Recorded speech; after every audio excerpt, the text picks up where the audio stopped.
ಯುವ ಜನರು ಕ್ರಿಯಾಶೀಲರಾಗ್ತಾರೆ.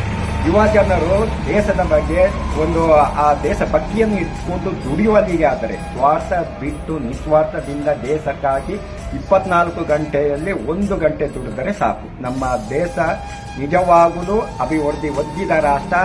ಆ ರಾಷ್ಟ್ರದ ಐಕ್ಯತೆ, ರಾಷ್ಟ್ರದ ಭಾವೈಕ್ಯತೆ, ರಾಷ್ಟ್ರದ ವಿವಿಧತೆಯಲ್ಲಿ ಏಕತೆ ಎಲ್ಲ ತರುವ ನಿಟ್ಟಿನಲ್ಲಿ ಯುವಕರು ಪ್ರಯತ್ನಿಸಬೇಕಾದ ಸಂದರ್ಭ ಇವಾಗ ಬಂದಿದೆ.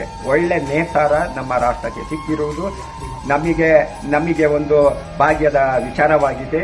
ಜಾತಿ, ಮತ, ಧರ್ಮ ಇವುಗಳನ್ನು ಬದಿಗೆ ಇಟ್ಟು ನಮ್ಮ ರಾಷ್ಟ್ರದ ಈ ಭವ್ಯ ಭಾರತದ ಬಗ್ಗೆ ತನ್ನದೇ ಆದ ಪರಿಕಲ್ಪನೆಯನ್ನು ಹೊಂದಿರಬೇಕಾದ ಒಂದು ಮಹಾ ಶಕ್ತಿ ಯುವ ಜನರಲ್ಲಿ ಕ್ರೋಢೀಕರಣ ಆಗಬೇಕು. ಆವಾಗ ನಮ್ಮ ದೇಶ ಅಭಿವೃದ್ಧಿ ಹೊಂದಿದ ರಾಷ್ಟ್ರವಾಗಿ ಖಂಡಿತವಾಗಲೂ ಬಹಳ ಸಮೀಪದ ವರ್ಷಗಳಲ್ಲೇ ಹಾಗೆ ಪ್ರಪಂಚದಲ್ಲಿ ವಿಶ್ವಗುರುವಾಗಿದ್ದ ಮಾನ್ಯತೆಯನ್ನು ಹೊಂದುವುದು ಖಡಾಖಂಡಿತವಾಗಿದೆ ಎಂದು ನಿಸ್ಸಂಶಯವಾಗಿ ಹೇಳುತ್ತೇನೆ.